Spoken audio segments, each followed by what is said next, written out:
Cool. Tell me what you did, each of you. Sure thing. My name's Nate, Nate DeYoung, and I edited this movie with Erin. Yeah, and it's actually my first feature film that I've edited. So I think both Erin and I are pretty proud of the project. But you must have done long form too, right? You know? If I've done long form, but more for documentary stuff. So I think Yeah, there's like a very different rhythm. Like I kind of come from more of a commercial editing yeah. background and short doc stuff. So it's kind of a funny thing where it's the same thing technically, but it's like very different rhythms for how you want to edit the Yeah, two. so what would be the challenge of like tying together multiple segments? Could you see it in that point of this segment almost has its own organic and but I'm going to tie them all together and then they'll be even more organically linked? What goes Do- through your mind when you're envisioning that as an editor? Well, I do think, and Aaron, you stop me anytime you want to start talking about what we did on this project. I think for, you know, when I was growing up, I had this like idealized vision that like an editor would just be working, somewhere by themselves, like cutting film, doing all the like hard labor stuff, and crafting this thing, and then bringing it back to a director and being like, this is the best cut of this movie this way. But I think what I've found in almost every form of editing and working with directors is it's a lot of just like working together with someone and trying to find something with them, and communicating what's working and then what's not working, and trying to problem solve things that maybe should have been shot a different way, but maybe we can still make it work even if it wasn't shot perfectly. And obviously everything in Our Hero Balthazar was shot perfectly. That's not what I'm trying to say, but as an example for what editing actually means, I think it's trying to make sure that a director likes where it ends up. There's a lot of hand holding and making sure that everything feels right. Well, this movie is a movie where the last 2 minutes is like a payoff, you know? And Hmm. I'm going to try an experiment and let's see, see if it held its cue. Um, you cannot minimize Zoom when you were recording on this meeting. Thank you. I'll say okay. Let's see how we can get. Zoom will not let you do what you want to do right now. Yeah, but there's always another way. Um, and let's see what I would do. All right. The last 2 minutes, and it all comes there. Can you like throw some of the lines from it and say how you felt and built around that? Because this is your lead. This is like the current day thriller Ferris Bueller, right? Ferris Bueller, there's your line. Ferris Bueller, if he was a detective. Totally.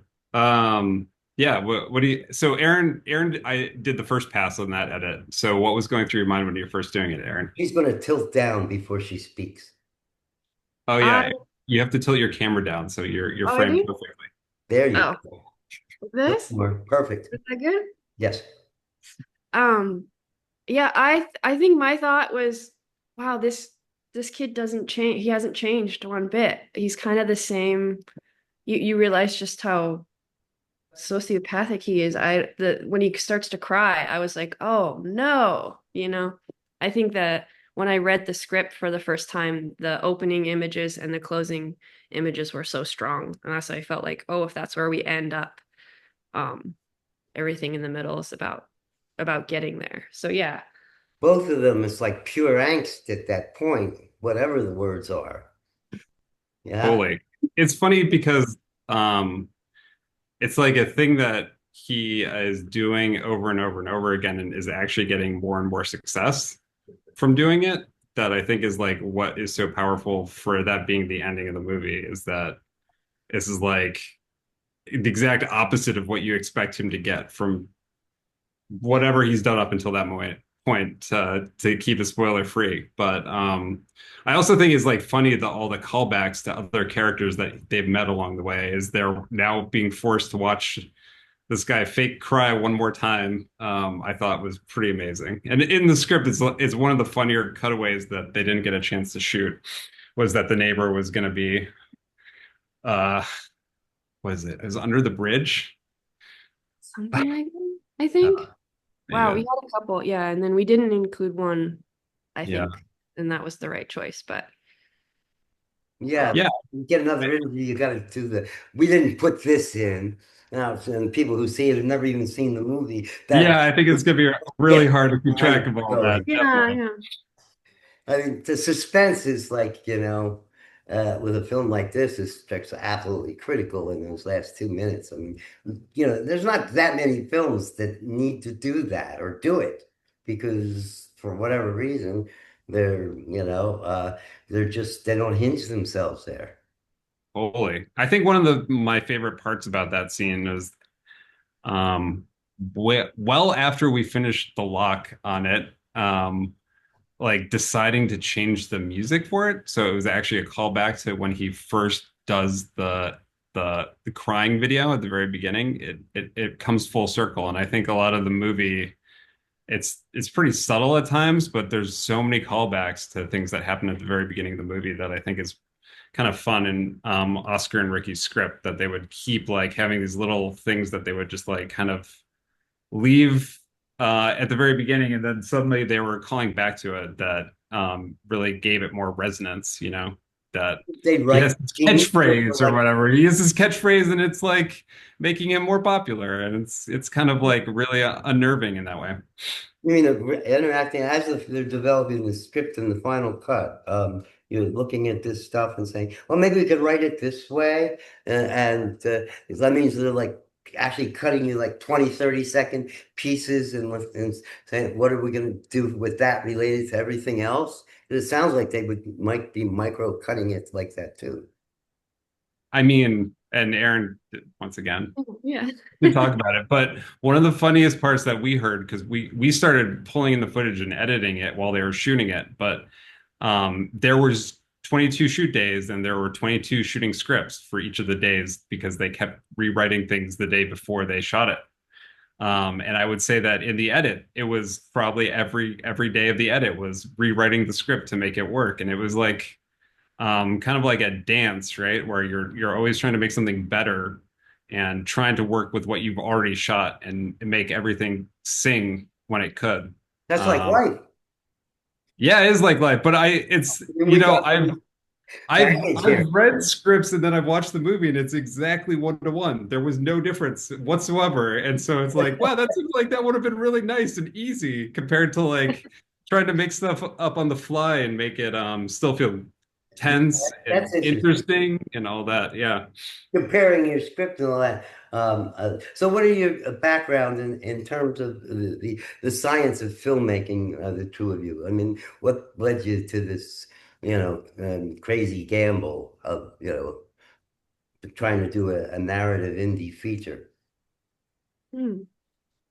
Well, I think I came to editing maybe a little later in my life, but was sort of making videos for friends and discovering that I really liked that puzzle piece process, like putting the elements together. And then obviously when you get to the final movie and you're in a theater with people experiencing it's really amazing. So um yeah, I don't I think that's how I came to it, and I'm really glad that I found it because I think it's good for my brain and to be chewing on a movie versus myself, I guess. I think that's really cool. Yeah, I do the same thing every once in a while. I just watch movies and forget all the other shit. And I say, hey, this is actually pretty cool. Especially if somebody hits with a film. Like, it's Totally. a lot of I film. mean, there is something that's really nice about movies that can be like self-contained, right? So the idea that you can have a story and know what you're going to watch in the next 2 hours and have it finish and have it say what it wants to say, and you can see that immediately. Um, that I think so for me, I've been just working in commercials, and usually at the end of every project of those is like, here's the title card of the product you should buy now, is the way that everything ends. And I think what's really cool about having an indie feature is that there's no like stakeholders except for what Oscar and Ricky really want to say in the end of the day. And so in a lot of ways, it's like there's no way a studio would want to put out if you read the original script to Our Hero Balthazar, because it's kind of transgressive in surprising ways. But I think there's something there that you it forces you to think about it and chew on it a lot more than, something that's a little more straightforward or down the middle. I think so. I mean, I don't think there's been a film that's run that one line that you re either showed or put out loud on the screen. I mean, I'm not going to say what it was, but it's awful. What I guess the word is salacious. Would that be? That's close, right? Yeah, I guess it's Nobody's salacious. ever There's been a done. lot of adjectives that have all been a little crazy. Corrosive was the last one I think I read. Yeah. That I'm not sure if it is corrosive, but it's That's probably in the zone. insidious. What? Insidious. Yeah, insidious is probably the best That's word. yes, yes. You know, but also, I mean, there was a real script. I mean, there's so many. That's all it gives you a chance is you have dialogue. I mean, I really think, these things, if you don't have good dialogue, you should not even try to spend the money to, whatever you're going to end up recording on, push record and run, and the cost of that, and the people and everything else. You really have to have real dialogue. That seems to be lacking in why a lot of indie narrative films don't quite make it, because there's few real mumblecore masters today, right? Yeah, mumblecore has definitely gone out of favor for some reason. It's Very good I one. remember when they were putting out movies like every month. I don't know, was that 10, 15 years ago? Yeah. Um, but yeah, I think like for our I had movie, Robert Downey Jr. then, and like it was about six people, like, and you could always call on Brad Pitt if you were stuck and had the money, yeah, totally. But yeah, I think the actors, I mean, obviously, I think the script that Oscar and Ricky wrote and rewrote and rewrote and rewrote and rewrote is great. But I think that like I was just blown away by both Jaden and Asa, the way that they like kind of transformed and made things that might have been a little scary when you read it on the page, but like actually sung because like you could believe them as real people. Did And I think they that's like a thing that that having redhead look? Did they conceive of, our villain redhead total, like, this was certain look. I mean, that's the way McMurphy was supposed to look in One Flew Over the Cuckoo's Nest, and Michael Douglas is running around the world right now going over the making of it and all that. And yeah. I changed my opinion of Michael, and I appreciate him a little more after having seen him on a red carpet, which he's a little, but he really did have. I thought he ripped off Ken Kesey, which was, my one of my heroes as a writer. And the word in Kesey never came up during the Academy Awards. I think he went up there three times. So, but I was pretty pissed. But they're showing the whole background of how it happened. Yeah, I mean, it's a documentary in itself for sure. But that's what McMurphy was supposed to look like, and Nicholson assumed it as someone 7 inches shorter and totally of different coloring. When they wrote the script, did they envision him as that look? And that's what you cast it for? I mean, I when I read the actual book for One Flew Over the Cuckoo's Nest, I was like blown away that it was from a completely different perspective as the movie. Hmm. Um, but yeah, Ken Kesey's awesome. I'm totally with you 100%. I'm from Oregon, so there's a lot Uh-huh. of Ken Keseydom around those parts. Oh yeah, well you got to talk about Kesey sometime, Yeah, Oh, I absolutely. would love to, and just to be recorded, just another testament to the great Ken Kesey and something from someone who's still there in Oregon and knows the live that's going now. Everything is so here. This is your run. You're the big guys now, and now we're not going to hear from Kate Blanchett now for the next 12 months because we have these other three people that are hot, you know. But the time scales all change like that, but. Uh, So did you feel that look on that character, or did he just have, the whole overall vibe to fill that role when you casted him? Yeah, I think I remember Oscar saying something like when Asa showed up and it was like, oh, this is a real movie. I think that he said like, and yeah, he's totally unrecognizable. I think he just really stepped into that character and it was amazing to, as an editor, to work with that performance. I think that But I was, mean, it was funny to see that because they had the costume photos of him, and I was like, I guess we're gonna have a guy where you just see his boxers half the time. That's cool. And like nice throwback to like whatever what I wore in the 90s. But I think when you actually see him inhabit that space, it really fits his character. Or maybe I just now can't unsee it anymore. yeah. I think you answered the question. So it wasn't written on the page that he was looking like what McMurphy would have looked like in One Flew Over the Cuckoo's Nest, except Nicholson did the part. No, it's definitely not written on the page. That's true. That's cool. I like that. That shows prejudice against poor red-haired blonde people. There's still some left, right? Yeah. Yeah, but they're very, very rare. You have to hold on to them. They're precious commodity.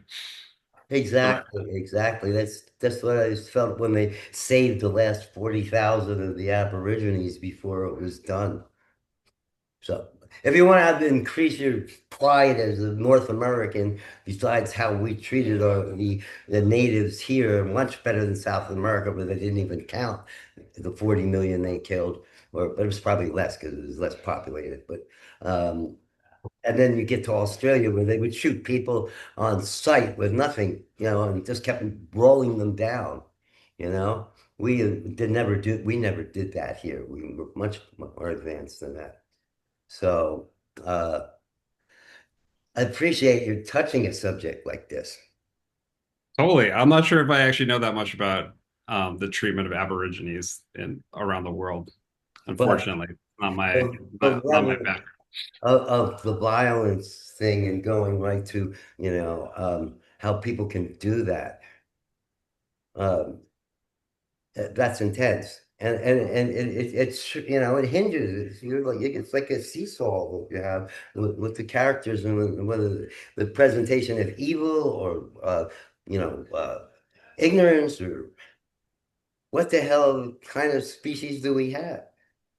I mean, it is kind of a question a lot with guns. Like why do we need to have so many guns? I guess if I'm gonna betray my where my background is politically, but it does seem like it's a thing that like I mean it's literally Chekhov's gun. It's like it's always there, the thing that could really change the story. And I think um working with that, it's pretty nice to like try to create that tension and then release sometimes to like make sure that it's not just one note throughout the whole movie. Like they both Balthazar and Solomon have a lot of fun shooting guns, and it's not just like all something to be worried about. It's like part of how they relate to each other, which is funny in its own sick way, I guess, or funny in whatever way you want to call it.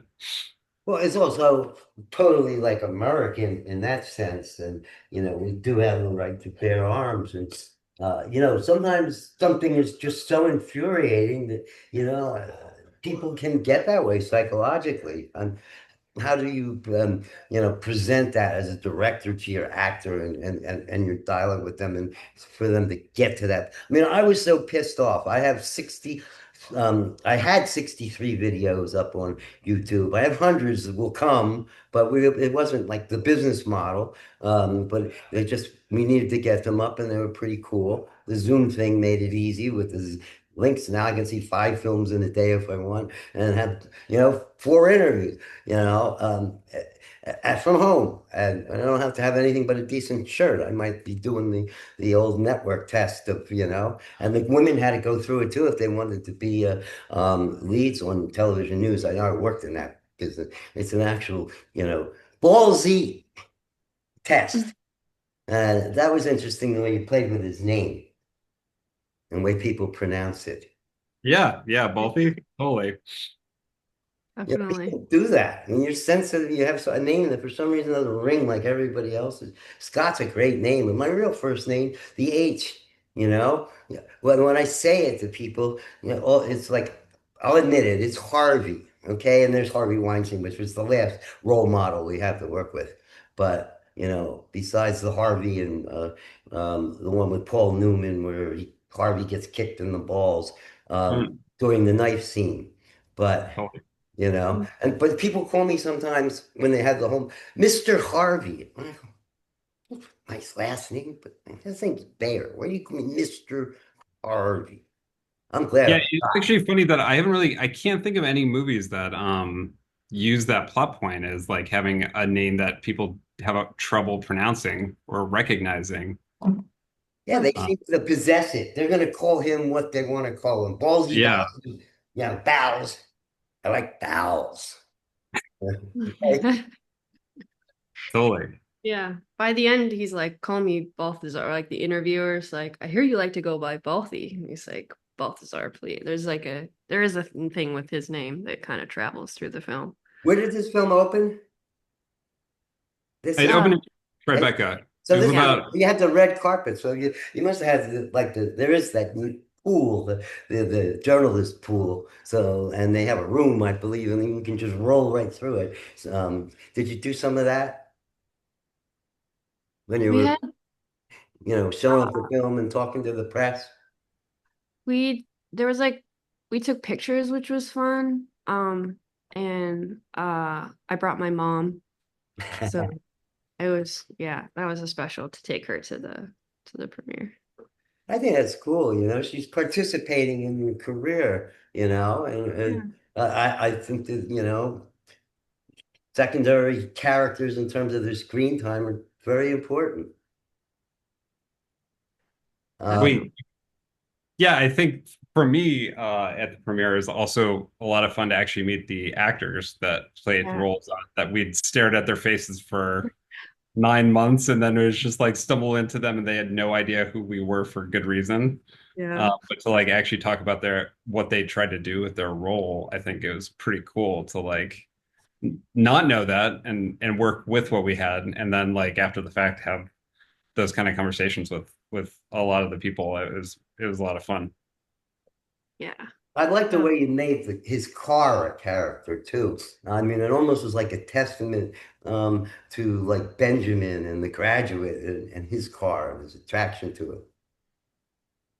yeah. The way the car sounds, even, I think we really wanted that to have a distinct, and he listens to this music and it's sort of, yeah, you're right. It was definitely a character, I think. How did you get the car that you got there? I mean, now we're gonna micromanage the production of it, but we're indies, so sometimes that could save the film or something. Yeah, Well, that's a cut scene, that right? was, well, we cut that line. There was a line in one of the scenes. It's his mom's old car, I think. Ah, That's it, right? And Chris Bauer, who's amazing in the movie, is like, "Oh, this is your mom's old beater." Um, and I think for timing we had to, but it was a great detail to like know that that's where that came from and that that's part of Solomon's makeup. yeah, would love to have seen that. So I mean, you wonder whether you saw it and saw the four takes or whatever, and just it doesn't work with what's coming before and after. I mean, that can happen, right? Even I Yeah, think for something Oscar and Ricky, fantastic. I think they were really happy to try to not include too many details anywhere, so that you wouldn't get too distracted by things that would get in the way of the actual momentum of the movie. I feel like that was always the push that Aaron and I would be constantly being like, "This is a great character moment," and it's just like, "But we don't need it because it's not important to what we're trying to say." And I Oh, think it's really cool to like have that discipline to hmm, know what how you does need to. the EP work with you there when you're maybe really just like gonna take the background away and go somewhere else? And I mean, it's for the energy of how they're shooting it. I mean, how does that go? Working with it your was EP with that kind of last minute shit and all. It was great because Chris Messina, I've worked with him before on a few things and just always try he thinks like an editor. So I think that was really helpful, that he would pick up things for us. And, obviously we'd have conversations then I think with the team about like things that we still needed while they were in Texas. So um yeah, it was just knowing that he was there was really comforting. What's your relationship, you guys, with Texas? That was like the first stuff we saw, I think, the movie, because they were shooting while I think while we were editing. So we got to know Solomon quite a bit more than at first than Balthazar. Well, he's a Texas guy, or I mean, how does you personally the relate to?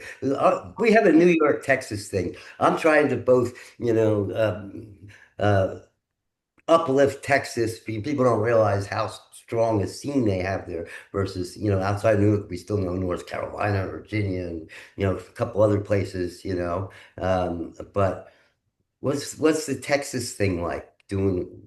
It's a big state. They have a good budget for film. Yeah, They I do. we do. I almost went there initially and then didn't to help out with the shoot. So I would have been there kind of getting on set experience, but um Texas, yeah, I think where was it? Arlington, Texas. So I'm so curious what they think about the movie. And I think all the stories that I heard from set, it just was a really warm group of people inviting all these people to come to this town. And yeah, I'm trying to think if I think maybe I've been to Austin, but Nate, what about you? Yeah, I've spent some time in Austin. I like it a lot. Where's your, But yeah, I we did not actually go to Texas, unfortunately, and I'm sorry that I don't think we edited could. it where? What? Where did you edit? Where were you sitting in front of your machine when you edited it? Here in Uh, New York. yeah, in New York. So we're on the New York side of the New York Texas divide. Yeah. Yeah, I'd like to give them I mean, was there a lot of people in any way for the production that were Texas people that were part of it? Yeah, they used a lot of local Texans for Solomon's section. Mm-hmm. Um, Mm-hmm. Yeah. And we had a yeah, lot of non-actors too. We had the guy at the pawn shop was a real guy. So he was interacting with Asa and felt very real because of that and all I the like those people. scenes. Yeah, it was really great to work with them. It became almost a little doc in that way. Yeah, yeah. I mean, I remember way early when I was getting into this stuff. It was a whole film about buying guns, and there were these scenes and gun shops and all. It'd be interesting. It must be a sub genre of gunshot scenes. Probably be yeah, cut into some kind of really funny Hollywood documentary, right? Mm. totally. Yeah. And then if you brought in all the auditions tapes where people did play, occasionally that scene of, that where something's going to happen or something like that, you could throw them into it too, you know? Yeah, I think a lot of the non-actors, it was pretty fun to see how they react because I think you get so used to polished whatever performances and having people just like try to wing it on the spot. Sometimes you get such gold.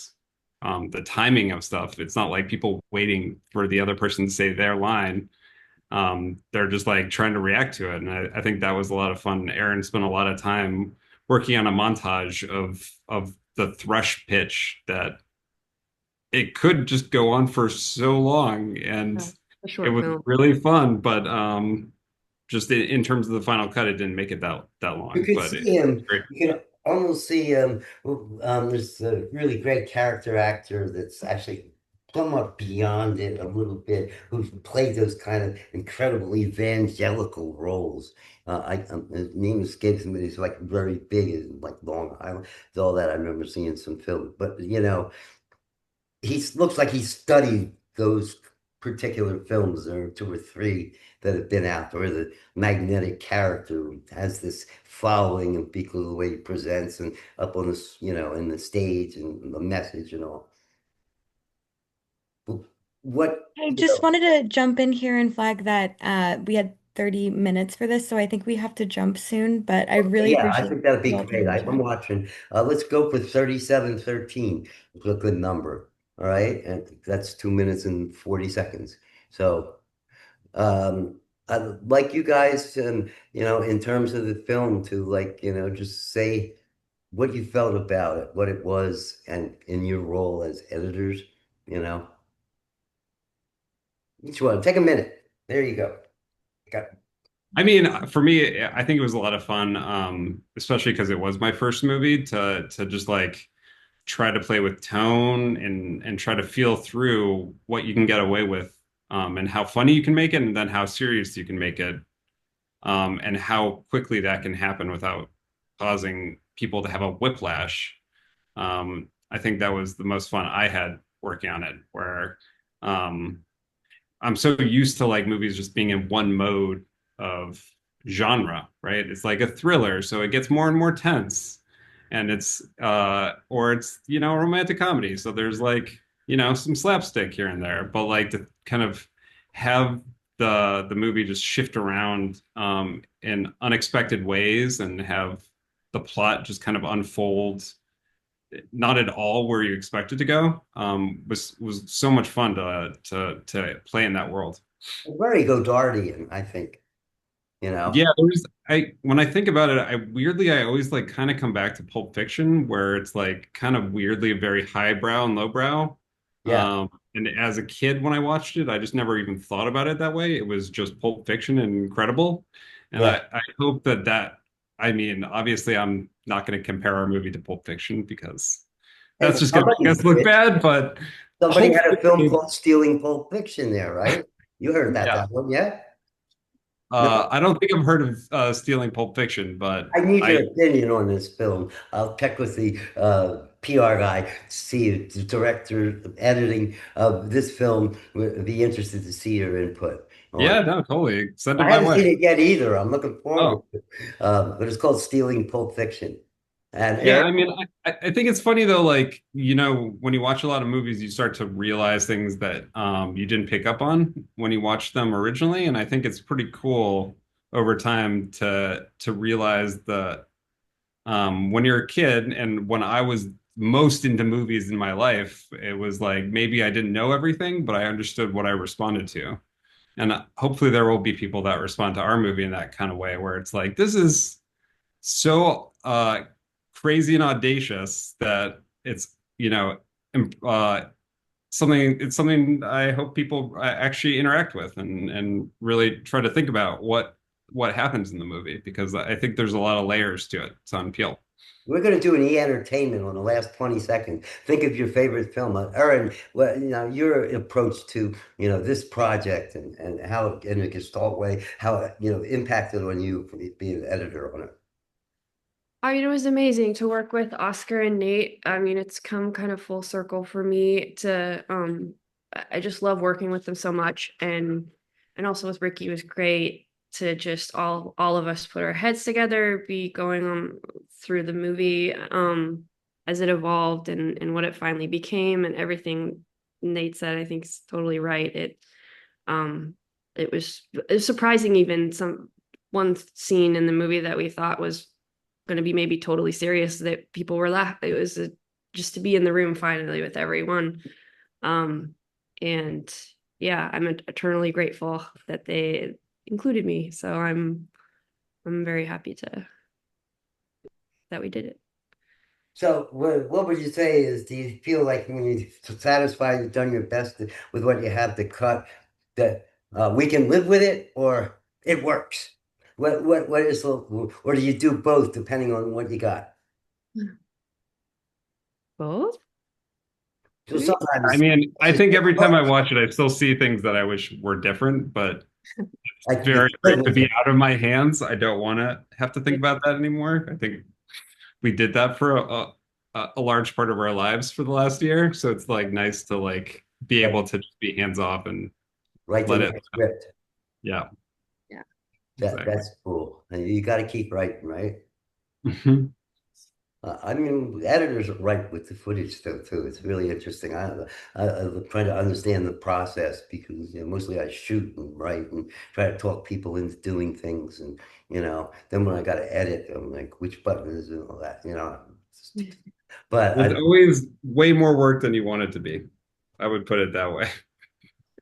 well, I hope you have a nice run with the film.